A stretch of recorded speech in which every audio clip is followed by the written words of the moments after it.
That's where authenticity became this trendy, really annoying buzzword, because it didn't mean anything beneath it. It meant, I want you to put some lipstick on this pig and pretend that you're authentic, but please make sure that you're still checking off A, B, and C, that you're not making anyone uncomfortable, that you're not talking about things that make you sound crazy. Welcome back to Happiness in Progress. I'm your host, Danielle Craig. I'm an Emmy Award-winning journalist, a mom, wife, and you know what I like to say, just a person looking for more joy in the everyday. This podcast is brought to you by the Mail Tribune. You can find more podcasts at mailtribune.com. Don't forget to grab your copy of the Hip Habits Workbook. It is 6 months of weekly habits. It is available online. The link is in show notes. I cannot wait for you to hear this conversation with Mory Fontanez. She is a purpose coach and the founder and CEO of 822 Group. She was working in corporate America when she realized a lot of these companies are operating without a true sense of purpose because their leaders do not understand their own purpose. And that's when she became a purpose coach to help more leaders find their purpose in what they're doing. She's been featured in Business Insider and more.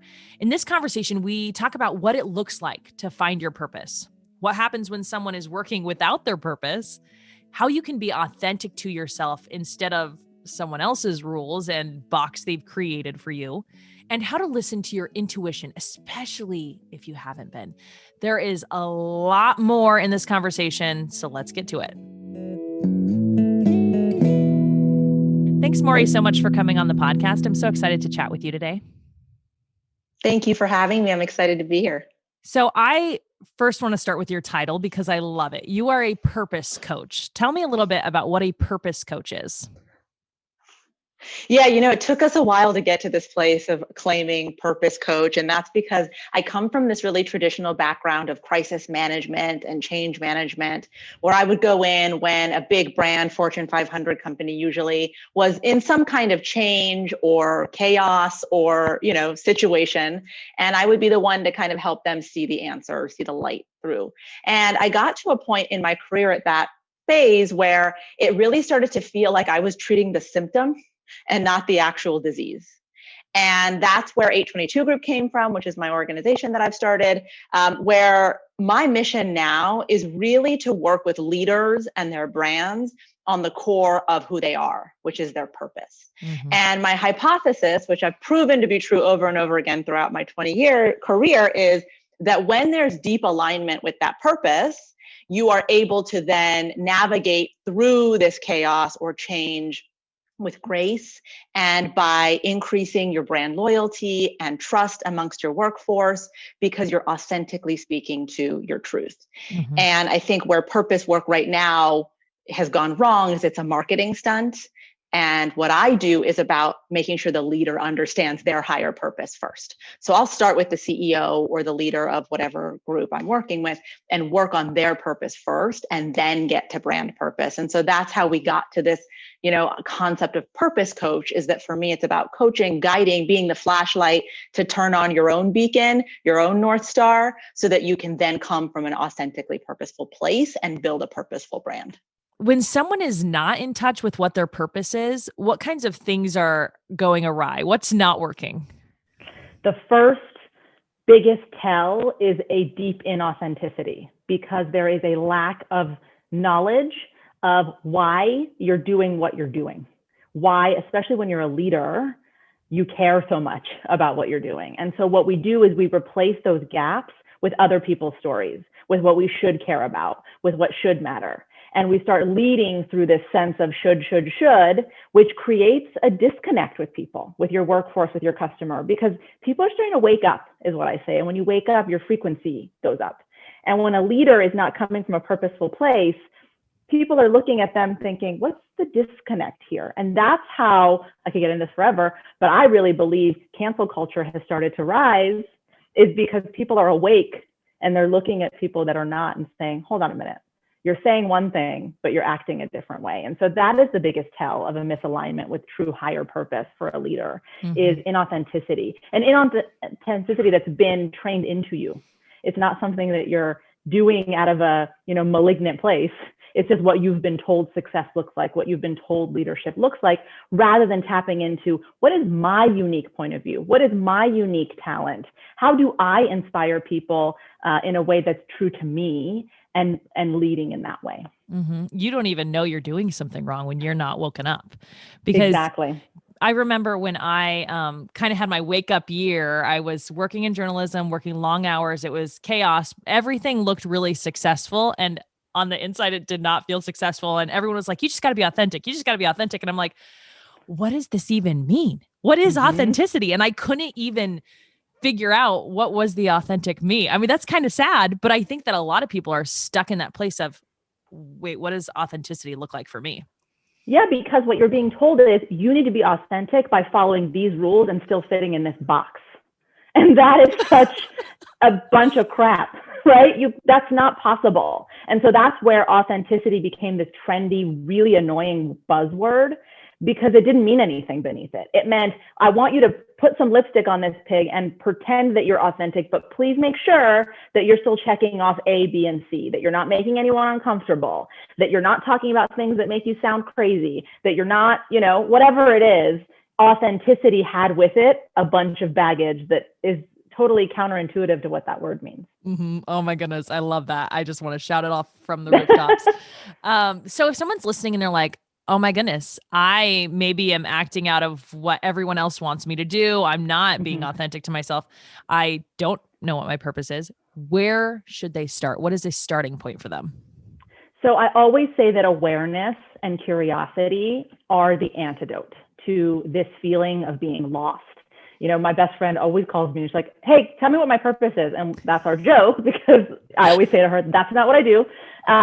But it's not as simple as, oh, I just need to figure out my purpose and then it comes to you the next day. It starts with getting really curious about where you're at. What are the feelings you're having every day? When you come home from that job and you go to bed, how are you feeling about what you did? How do you feel about the interactions you're having with board members or other leaders or your team genuinely? And where are you burying your head in the sand?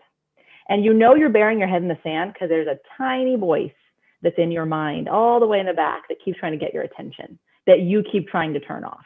And that takes a lot of energy. So you're doing it. If you really pay attention, it's like, am I putting my energy into quieting that voice? The curiosity is about having the courage to just slow down and say, okay, voice, what do you want to say? What is it? What are you uncomfortable with? What do you feel like is not us? And listening. And that listening takes weeks and months and years. It's a journey. I do that every day. And I feel very aligned with my purpose. But that's not something you do and then there's an end point to.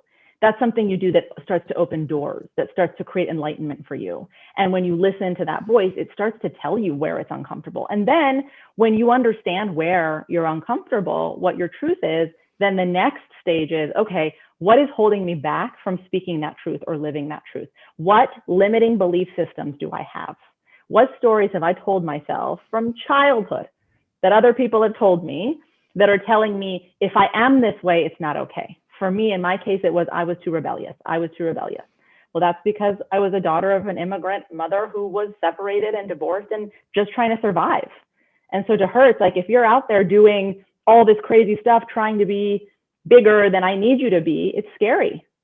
We have to focus on just survival. And so the limiting belief system in my head is every time I have a point of view that's, groundbreaking, my first voice is, no, that's scary. Don't say that because we can't survive. And so I had to do the work to go figure out that's not me, that's her voice, that's her fear, and that's a limiting system. That's a door that I need to push through. So that's the second thing, is the curiosity makes you have to figure out, where am I afraid to just be myself? And what story have I told myself? And is that true? And true means you have to give me unequivocal evidence that it's true. And if you don't have evidence, then it's either fear or the past. Mm-hmm. Mm-hmm.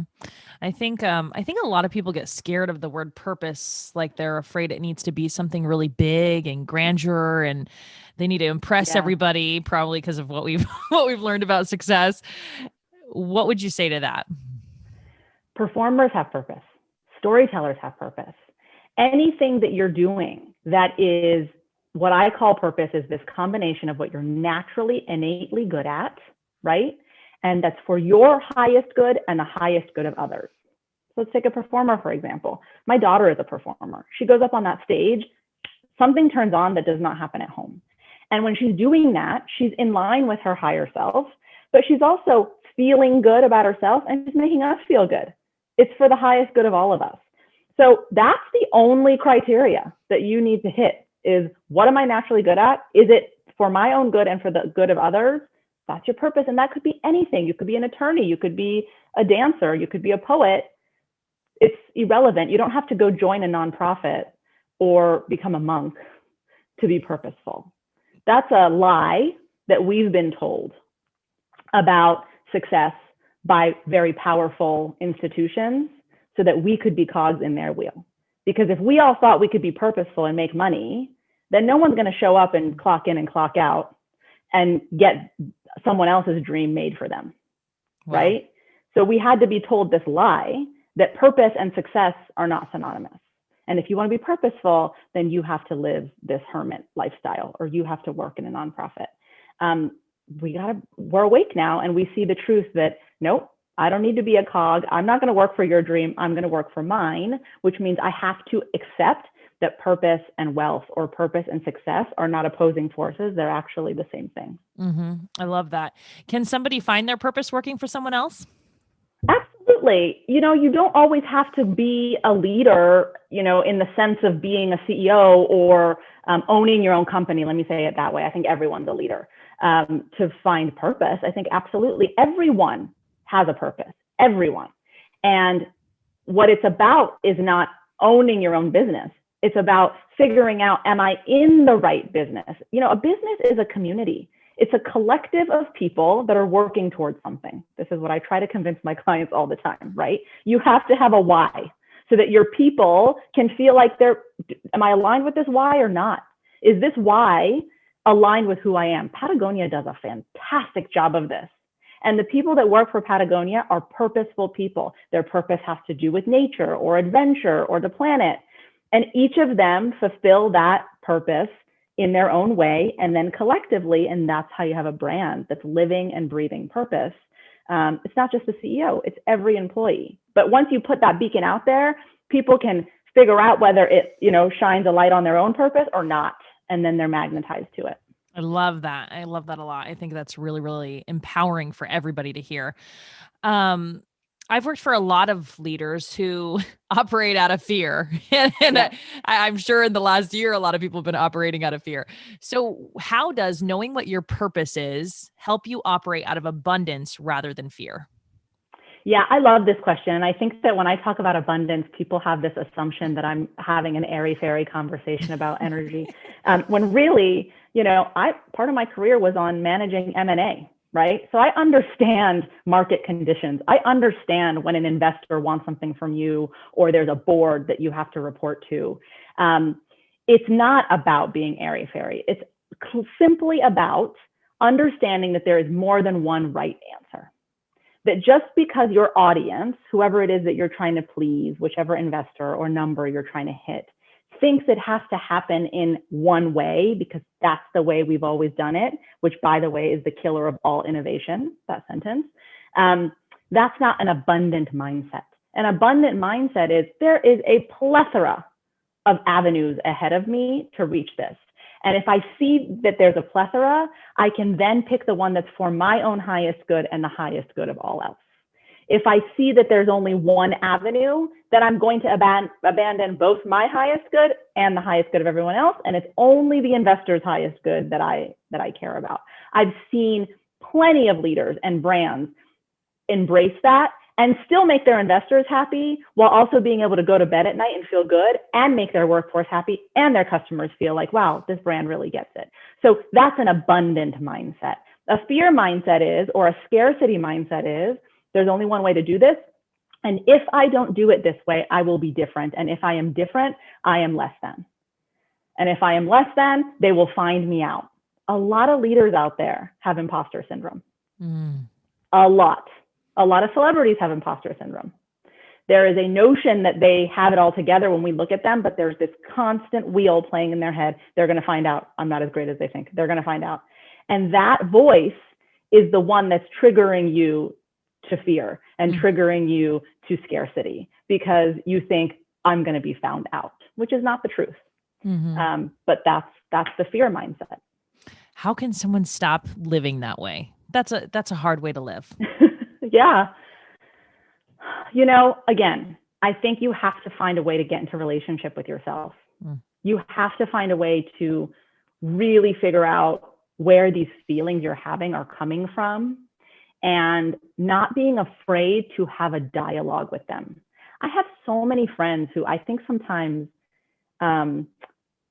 don't want to interact with me in that moment because they know that there's something that I'm going to ask them to look at that they don't want to look at, right?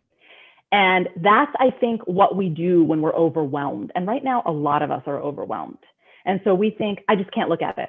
If I go talk to Mory right now, she's going to make me look at this. I don't want to. But the truth about looking at it is you're literally taking its power away. It's not hanging over your head anymore. And so I think it's really about giving all of those parts of you that are having all these uncomfortable, scared feelings some space to tell you what the heck they want, because they just want you to succeed. They're not trying to take you down, but there's different things that you need to pay attention to. And so I think that curiosity is really, really important. And then the second one is honestly gratitude. We have a perception problem, right? Social media doesn't make it any better, but we're always comparing ourselves to each other. And I am highly ambitious. So I'll tell you every day we hit a new mile marker and I'm thinking about the next one. So I am the first person that needs to take this advice.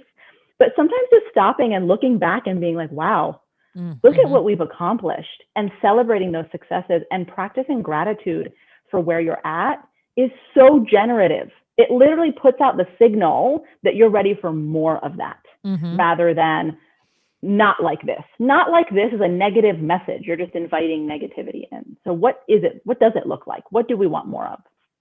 It is really amazing when you start focusing on the good, how the good continues to come. It's that abundance. Once you believe it's there, it starts to show up, even if it's not something you've seen the rest of your life, maybe steeped in negativity. Yeah, it's the law of attraction. I mean, it's physics. It is. It's not woo-woo. It's science. It's literally, it magnetizes to you. What is the difference you've seen in a person who was operating out of scarcity or fear and then turned on the abundance mode?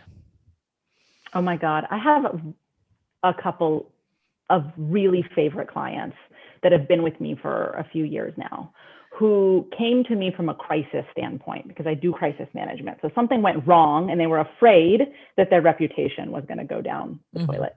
And so we deal with that, right? But my bargain is always, I will help you through that, but you have to sign on to make sure that I can elevate your frequency to a higher mindset, to a fearless mindset. And so we do executive purpose coaching from there. And I have clients who have gone from, I'm afraid to poke my head out and talk about this topic because I got smacked, to here's my truth, here's my story, and unabashedly, I'm going to tell it. Here's the way that I'm going to engage my workforce so that they get me. Here's how I can be more vulnerable. Here's where ruling with an iron fist has actually not served me. And there's a level of awareness. And I'll tell you time after time, what I love is that the employees, the other leaders will email me and be like, I don't know what you did, but this is a different CEO. Wow. And that kind of love for a person who's that self-aware and on this journey and showing their growth is irreplaceable. These other leaders, these other team members don't want to leave these CEOs because they're like, wow, I see that you addressed this and I see it's possible for me. Because deep down, when we're criticizing other people, what we're really doing is mirroring what we're afraid of within ourselves. So when someone shows you that they can grow, all of a sudden you feel like you can grow. And that's really inspirational. That's an incredible way to lead by example. One thing I was thinking as you were talking about that is, I think that there needs to be a level of understanding that there doesn't need to be shame that you've been operating in one way because we've been taught this way. How can someone not be shameful about making this change and understand it's like not their fault and they're not to blame? You know what I mean? Absolutely. You know, I do want to make that really clear that we have, when society teaches you something and it's passed down generation after generation, it's not a choice you're making. It really is you don't know better. You don't know better and you're rewarded You're rewarded when you fit into the tiny little neat box. So just, human behavior is that once you're rewarded, you continue that behavior. You're not choosing this out of, again, a malignant negative place. You really believe that that's the way to be. And I think that the way that you break out of that is to just see the truth of it. And once you really see the truth of it, and the way to do this is just pay attention to your life. Pay attention to what happens when someone asks you, how are you doing? And you tell them the truth. How does that feel for you? How does that feel for them? What discomfort are you taking on, right? And it's theirs, by the way, that you're taking on. Just pay attention to your life and how much truth exists in the way that you're interacting. And slowly but surely, you'll start to see, oh, I was doing all of this for other people's comfort, not my own. And when that light bulb turns on, the shame goes away, and then it just starts to feel like baby steps towards this evolution. Mm-hmm. I had noticed several years ago that a lot of people were having uncomfortable conversations in person, and then they would go online and rant about it. And I just felt like not enough was happening, because it's exactly that. They didn't want to take on the discomfort of the person. So instead they wanted to go tell the world how ridiculous it was that person asked them the question in the first place. So I decided I was going to be truthful, like no matter what. And this was actually right before I had miscarried, which was hard, but a few years ago. So which is why I'm kind of like laughing and levity here. Yeah. But people were asking like, oh, do you want to have another baby? And and these questions were coming up. And I decided I was just going to say, yeah, I was just pregnant. I just miscarried, a couple of weeks ago. And these were uncomfortable conversations. It was my truth. So it wasn't as uncomfortable for me, but it was uncomfortable for the people who had asked. And I just felt like that was a way more powerful way to open up conversation and be truthful with one another than ranting online. And I think a lot of people learned a lot from having to have these conversations. Yes. And I bet you what you learned, which I love that you did that, is that you had to put up a block or a boundary to their discomfort. Yeah. Because we're like sponges. We absorb other people's energy that they're sending our way. And I think that we avoid uncomfortable conversations, even if it's our own truth, because we can feel the discomfort. Yeah.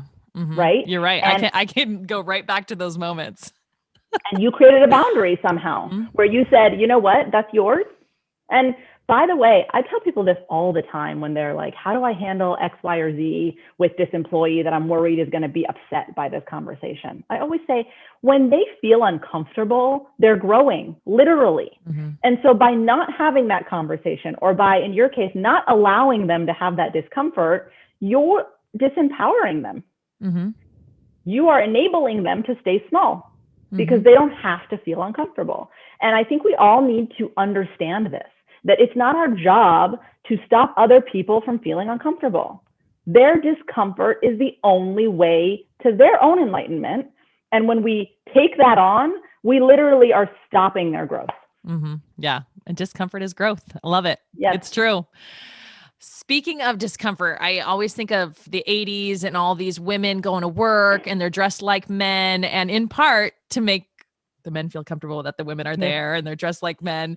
Tell me a little bit about how women can, instead of trying to act like men in the workplace or try to take on something different than who they are, how they can lean into their own strengths instead of someone else's strengths. Yeah, this is one of my favorite topics. I'm running an executive women's forum right now with 10 very powerful women called Reclaiming Your Instinctual Leadership. And I felt really strongly about that because what I felt was important is that it's not just instinct, but it's intuition that we reclaim as being valuable and powerful. I think it's one of the natural strengths we have. Everyone has it, by the way, but I think that women have very strong sense of intuition and gut knowingness that we turn off because we think we don't have data to back it up, or this person's going to think I'm crazy, or I'm making them really uncomfortable and they already think women are weird magic, right? And so we turn off our intuition. And that's one of our biggest natural strengths that we need to lean into, is that when your intuition, which you can feel in your body and in your emotions and in your energy, right, is telling you something, to follow it and to speak up about it and to continue to speak up about it. I tell people this all the time. When I'm being asked to advise in a crisis, 95% of the time, it's my intuition that's telling that client what to do. And 99% of the time, I'm right. And I have had to learn that that is what people come to me for. It's not some computer program I'm plugging in. How do I strategically get them out of the situation? It's just information stream that I can't put a tangible package around. So I think our intuition is number one. Number two is authenticity, again, which is that little box that's been created for you that tells you that successful leadership looks like it's domineering. It looks like it's competitive. It looks like it is not collaborative. It looks like it's not nurturing. Then that makes you not successful if you have any of those characteristics. You have to throw that in the trash. That has been written by a dude, right? So if you are a leader that can nurture your team to grow, to be inspired, to have honest conversations, I promise you they're going to be more productive and they're going to make more money.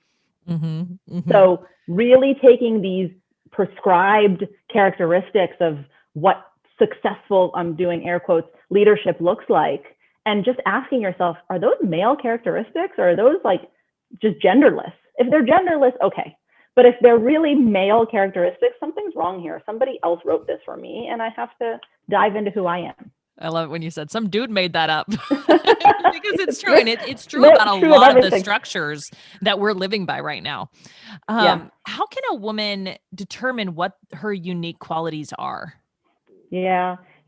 What makes you happy? We don't even ask ourselves that anymore. What are the interactions that make you happy? What are the things that you do that create impact that feels good to you? Can you get back in touch with your own sense of joy and accomplishment and get rid of what I have coined as validation addiction, which is somebody else telling you, good job. Yep, that was valuable. That's how you get back in touch with it, is asking yourself, what's my validation barometer? Am I self-validated or am I 100% running on the fuel of other people telling me good work? And the problem with that is that, again, I'm going to say this in terms of frequency, when you're truly living your purpose and you're leading from a power place, your frequency is higher. Not everyone is there. So sometimes your leaders are operating from a lower frequency than you. And think about that. If they're operating at a lower frequency than you, they do not have the tools to validate you. They literally don't understand the language you're speaking, right? So it's like going into another country and expecting a dialogue in English, and they're like, I speak German. They can't do it. So that is the key to kind of breaking this validation addiction, is to see, I might be operating at a higher frequency than you, which, by the way, is super empowering. And so if you can't validate me, it's because you don't have the tools to even see it. Like you've never seen a zebra before. You can't call it a zebra. Oh my goodness. I can think about 100 people who need to hear just that. I'm so excited for the truth of those words. Early on in my career, I was told if you live by people's validation, you're going to die by their criticism. And I think that that's just exactly it. You can't live by other people's validation because then you're like this, up and down, up and down, up and down. If you live by your own self-validation, you might have blips up or down, but you are mostly going to be where you need to be. Yeah, absolutely. And that really makes me feel right now for influencers and celebrities and leaders who have to get their value from social media, because it is 100% about validation. So how we negotiate that is going to be really interesting. Mm-hmm. Yeah, that's hard. And there's a lot of, you see the influencers come out about the mean things people are saying, and it's hard. Okay. I have two more questions. The second to last is, if someone feels like they are not in touch with their intuition, is there a way to get that back? Absolutely. And I'll tell you 3 things about intuition that I want you to pay attention to from now on. You can feel intuition in your body. So next time you think that you're having an intuitive piece of information or thought, just check with, is my heart racing? Do I feel butterflies in my stomach? Are my fingers tingling? Those are the 3 things I hear the most. But your body literally gives you a pre-signal, hey, this information stream is turning on, number 1. The second truth about information is that it has either an exciting, like you either feel more energetic or calm. It doesn't have any other energetic signature to it. You're either elated by it or you're very calm. And then to that point, the third one is it's emotionally neutral. So you're not sad, you're not scared, you're not angry. When you get intuition, it comes through as fact. boom, period. And that's it. And so if you put those three things together and start to, again, be really curious about, okay, did this come through without an emotional attachment to it, or did it create fear? If it created fear, it's not your intuition. It's never your intuition. Did it come through and make me feel nervous? Not intuition, right? Did it come through and it just was a thought and it left and I didn't feel anything? That's not intuition. So you have to kind of create this checklist, emotionally neutral. It's either exciting or calming, and you can feel it somewhere in your body if you really pay attention. Yes, and yes, you can turn it back on. It's just all about awareness. Like a flashlight, you flash it back on and it'll start again. I think probably the more you recognize it, the more you recognize it, right? 100%.